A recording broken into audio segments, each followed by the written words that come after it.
Bom dia, povo de Deus. Como que vocês estão nesta manhã de quinta-feira? Eu não tenho andado muito bem, não. Meio xuxinha. Acredito que seja hormonal. Tô esperando passar para confirmar se é ou não. Mas vamos continuar, fazendo a obra.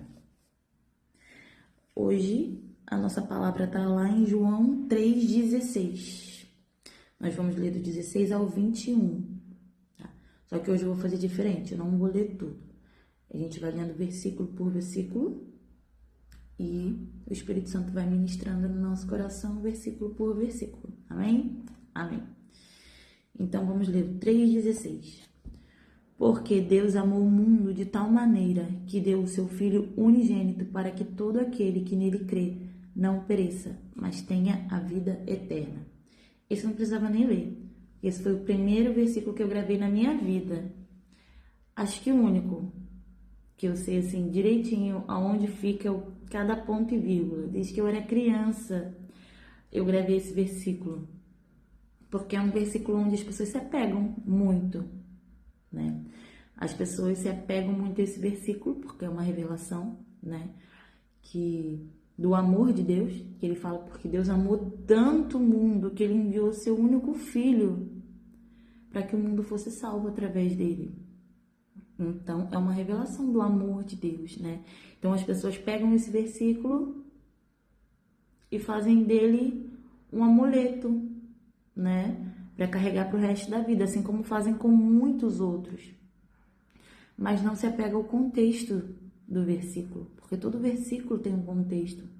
Um versículo isolado, ele não representa nada, ele só afaga nossas emoções. Ai, nossa, eu precisava ouvir isso. Aí pega um versículo, fecha a Bíblia e nunca mais lê. Nada. Aí vai lá depois, quando tá mal de novo, precisa ouvir uma palavra, vai lá e cata mais outro versículo. Nossa, precisava ouvir isso. E pronto. E nunca mais vê o contexto do versículo. Nesse contexto do João 3,16, né? Ali o que antecede esse versículo é quando Jesus ele confronta Nicodemos. Porque Jesus ele tá ali pregando e Nicodemos vem e pergunta, fala quem tem que nascer de novo, né? Que quem é nascido da carne vive pela carne, quem é nascido do Espírito vive do Espírito. E quem, né? A gente tem que nascer de novo. E Nicodemos pergunta, mas posso eu nascer de novo já sendo velho? Volto no ventre da minha mãe? Então, Jesus falava muito por parábolas, porque as pessoas não conseguiam compreender, né? Ali era muita coisa, era muita revelação. Então, Jesus ele precisava achar ali coisas para equiparar, para as pessoas entender como que era o reino de Deus. Então, ele falava muito por parábolas. E ali ele está falando mesmo, quando ele começa a falar mesmo a revelação da forma que as pessoas não conseguem entender. Muitas vezes nem os discípulos entendiam. E Jesus falava, vocês estão andando comigo há tanto tempo e ainda não entendem. Então ali Jesus ele fala para Nicodemos, né? Você é mestre e não sabe dessas coisas. E Jesus sabia que eles não sabiam, eles não tinham ali a revelação do Espírito Santo. Eles só tinham a letra, né? Eles eram agarrados e apegados às leis, à letra, né? Eles não tinham intimidade, não tinha descido o Espírito Santo. Então, aí Jesus vai, fala com Nicodemos e ele começa a dizer, porque Deus amou o mundo de tal maneira e deu seu Filho unigênito, para que todo aquele que nele crê não pereça, mas tenha vida eterna. E no 17 ele continua, porque Deus enviou o seu Filho ao mundo, não para que condenasse o mundo, mas para que o mundo fosse salvo por ele. E ali eu entendo que Jesus, ele está dizendo que o mundo fosse salvo por ele. Jesus é a parte do amor de Deus, né? Nós entendemos e já sabemos que Deus é uma tríade. É Deus Pai, Deus Filho e Deus Espírito Santo. E Deus ali é como se Deus fosse não, né? Deus é o Deus Pai, é o Deus juiz, tá? É o Deus ali que tem ali as emoções, é o Deus do Antigo Testamento que derramava sua ira, Eu creio que se viesse como Deus Pai, até naqueles tempos, a vontade dele era de fazer como queria fazer com Israel, lá no tempo de Moisés, né? Ele disse para Moisés: eu vou matar todo mundo. Vou mandar fogo, vou matar todo mundo. E Moisés vai lá e intercede: não, Deus. Não, Deus. E Deus não mata. E Jesus, ele vem como parte do amor de Deus para o mundo. Eu vejo Jesus como parte do amor. É como se fosse uma família. Tem o pai, a mãe e tem a avó. E tem o filho, nós somos os filhos. E o pai, geralmente, né, num contexto familiar, o pai ele é mais rígido. É mais o certo pelo certo. Não, ele fez isso, né? E tem que... E a mãe ali é Jesus. É a parte do amor. Que fica teu filho, né? Olha, ele é só uma criança, né? E começa ali derramar o amor e mostrar o amor da família, que ele é filho, que ele foi gerado. E a avó eu vejo ele como o Espírito Santo, que vem intercedendo pelo neto. Não faz isso, você já passou por isso. É só uma criança. É aquela parte que compreende, que entende mais, que o neto não precisa nem dizer para a avó o que aconteceu. Ela já olha e já fala, já começa a interceder, já começa a sentir por ele, já começa a sentir as dores dele. Então eu vejo assim, né? Esse Deus Pai, Deus Filho, Deus Espírito Santo como uma família. É só para trazer para a gente conseguir compreender um pouco dessa trindade perfeita que é o Senhor. Então, mais abaixo, vem dizendo no 18, quem crê nele não é condenado, mas quem crê nele já está condenado, porque não crê no nome do unigênito Filho de Deus. Ou seja, Deus ele veio para salvar o mundo, ele não veio para condenar. Por quê? Porque o mundo já está condenado. O homem foi condenado lá no Éden, quando caiu, quando desobedeceu a Deus. Lá ele já foi condenado. E a condenação foi a morte. E muitas pessoas pensam, o salário do pecado é a morte, todo mundo vai morrer. Mas a morte significa separação. Ou seja, nós fomos condenados a ser separados de Deus. Então, isso é muito forte. Isso é muito forte. Quando Jesus ele fala, eu vim para salvar o mundo porque o mundo já estava condenado.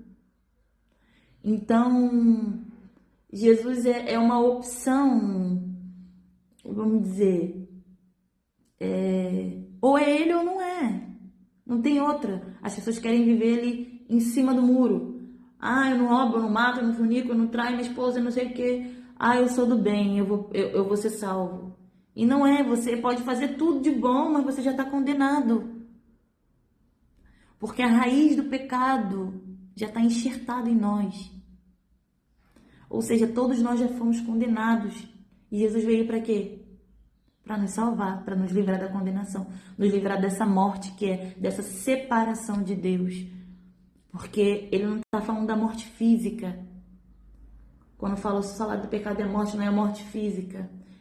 É a morte espiritual, é a morte da alma. É a separação eterna da nossa alma com Deus.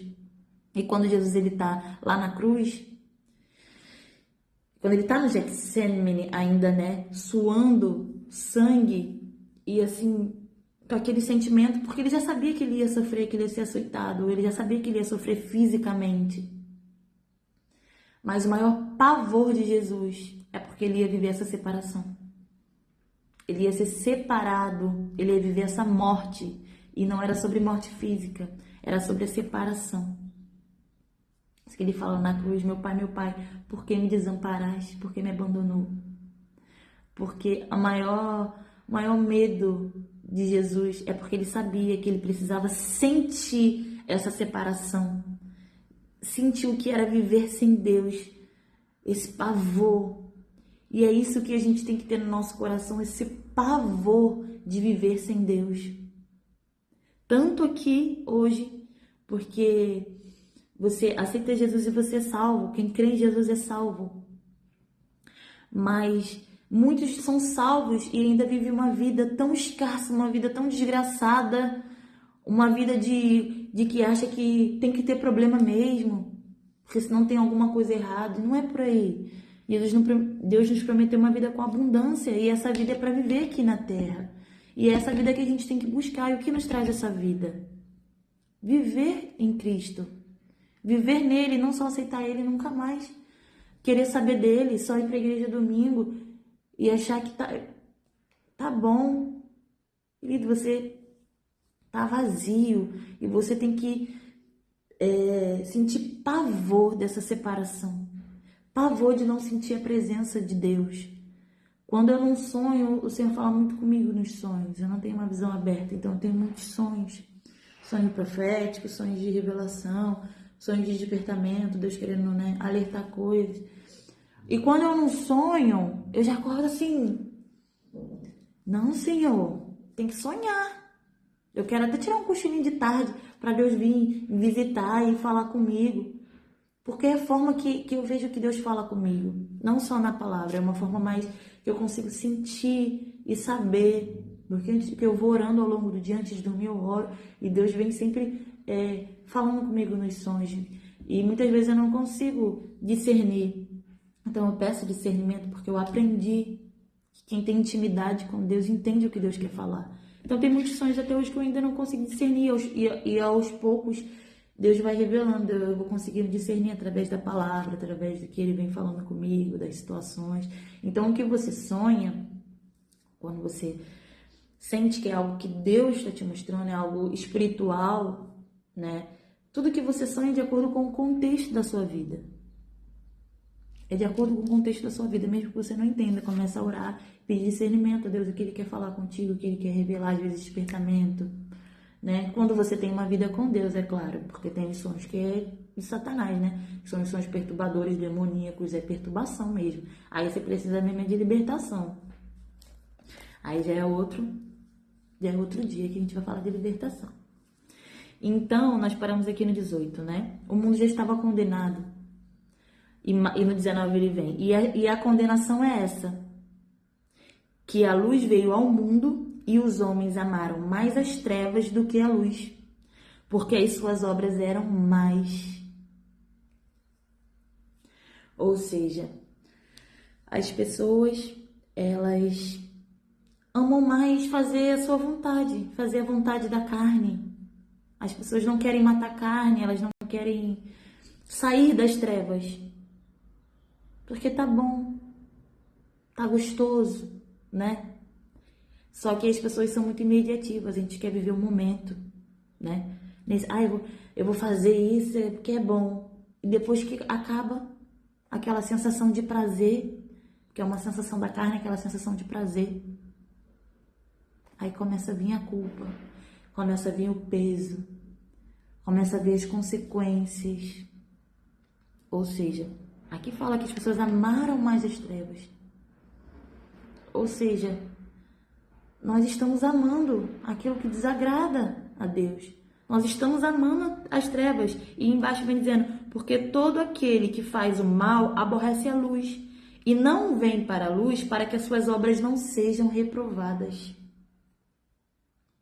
Muitas pessoas não vêm para Jesus porque não querem deixar. Ai, não, primeiro eu vou deixar de fazer isso, depois eu vou lá para Jesus. Como assim? Uma coisa eu te falo, você não vai conseguir deixar nada. Você sozinho não vai conseguir deixar nada. Isso é um fato. Porque nós não temos força contra a nossa carne. Nós não temos força contra a nossa alma.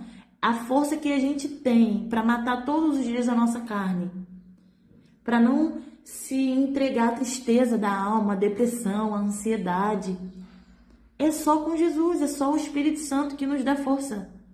E a gente entenda, não espera, eu vou deixar de fazer isso. Não, Jesus disse assim, venha como estás. Não é para você permanecer do jeito que você está. Depois que você encontrar Jesus, depois que você começar a buscar o Senhor, Ele vai trabalhando e te tratando aos poucos. Não é assim. Existe sim aquela mudança, né, repentina de quem busca. Tem gente que é radical, eu sou radical. Eu me entrego, eu busco, faço jejum, oração. Um dia ou outro, às vezes eu não faço um jejum, mas eu já tô entrando já no nível de constância, porque eu quero ser radical. Eu falei, Senhor, eu quero ser radical na tua presença. Porque eu quero isso aqui, ó. Eu quero acelerar o Kairos. Eu quero que o Senhor derrame tudo, porque tudo que Ele tem para mim já está pronto. A palavra diz que já está pronto, que as bênçãos já existem. Nós que não estamos prontos para acessar. Então, eu me entrego, eu sou radical, por quê? Porque eu quero acessar logo. Eu falo, Senhor, eu quero se derramar logo, pode derramar, eu quero estar pronto. Se eu não tô, me mostra onde que não está, onde que eu tenho que mexer, o que eu preciso fazer. E eu faço, se Deus fala, eu faço. Porque eu amo essa luz, porque eu quero estar nessa luz. Mas por que as pessoas não vêm para Jesus? Não se entregam verdadeiramente, não se aprofundam. Porque elas não querem que as suas obras mais sejam manifestas, elas não querem se desfazer daquilo. Por vergonha, por orgulho, por soberba, né? A pessoa não quer estar errada. A pessoa não quer mostrar que está errada, a pessoa não quer admitir que está errada. Só que a palavra diz que Deus resiste aos soberbos. Deus não trabalha no orgulho. Ele odeia o orgulho. Porque Ele não tem acesso. Porque você dizer, não, aqui tá bom, Deus não mexe aqui, mexe só aqui. Porque se passa a parte aqui tá bom, pra mim tá bom. Então Deus fala, não vou mexer em nada. Se você não quer deixar eu entrar, você não quer deixar eu trabalhar por completo, vai viver de livramento em livramento. Vai viver de provisão em provisão. Senhor, me dá hoje, Senhor, tá assim. Aí Deus, por sua misericórdia, vai lá e faz, concede o desejo do coração. Mas você não vai viver a obra completa. Não vai viver tudo que eu tenho porque não quer se entregar, não quer deixar o orgulho, não quer deixar a mentira, não quer deixar o álcool, não quer deixar a traição, não quer deixar a fofoca, não quer deixar as amizades que influenciam. Porque, querido, você pode estar no meio, você é luz, mas a frente vai dizendo que nós somos a candeia, nós temos que ficar em cima, nós somos luz. Agora, se você não tem discernimento, se você não tem estrutura para viver no meio de pessoas, para você influenciar essas pessoas, você, ao contrário, você é influenciado. Então você não tem que estar mesmo. Tem que sair, Senhor, eu não consigo. Quando eu tô lá, eu começo a xingar, eu começo a falar dos outros. Às vezes, se me oferecer um negocinho, até bebo ali um copinho, né? Porque não pode se embriagar, beber pode, né? Beber pode, não pode se embriagar. Enfim, esse é assunto para outro vídeo. Então você tem que se retirar, se separar. Se você é candeia, se você é luz, você pode, você se sente, não, quando eu tô ali eu influencio, quando eu tô ali eu falo do Senhor, né? Eu respeito todo mundo, eu brinco, mas todo mundo vê a diferença, que eu sou luz. Então você vai e seja essa luz. Agora, se você não consegue, ainda não tá liberto, a carne ainda fala, a alma ainda grita, não vai, não vai. Então, no 21, para encerrar, mas quem pratica a verdade vem para a luz, a fim de que suas obras sejam manifestas, porque são feitas em Deus. Então, é sim, sim, não, não. É luz e trevas. Jesus não fala aqui luz, trevas e a parte cinza, que é o meio. Não tem meio, não tem meio termo. Não tem meio termo. Jesus veio para salvar o mundo, porque nós já estamos condenados. Ou é luz ou é trevas. É você que vai fazer a sua escolha hoje. Gente, o vídeo vai acabar, acho que não sei se vai dar tempo de orar, então vamos orar logo. Pai, em nome de Jesus. Senhor, obrigada por essa palavra, Senhor, nesta manhã. Obrigada, Senhor, porque o Senhor enviou o teu Filho para nos salvar dessa condenação que já estava sobre nós, Pai. Obrigada, Senhor, porque hoje nós temos, Senhor, a liberdade, Senhor, de acessar essa luz e de escolher essa luz todos os dias. Que nós possamos estar na sua luz, que nós possamos deixar, Senhor, todas as nossas vontades, Senhor. Todas as trevas que ainda, Senhor, queira dominar sobre nós, que nós possamos estar na sua luz, Pai. É isso que eu te peço em nome de Jesus. Traga os seus filhos para a luz, Senhor. Mostra a sua luz e salva-nos e cura, Senhor. Nos liberta em nome do seu Filho Jesus. Amém.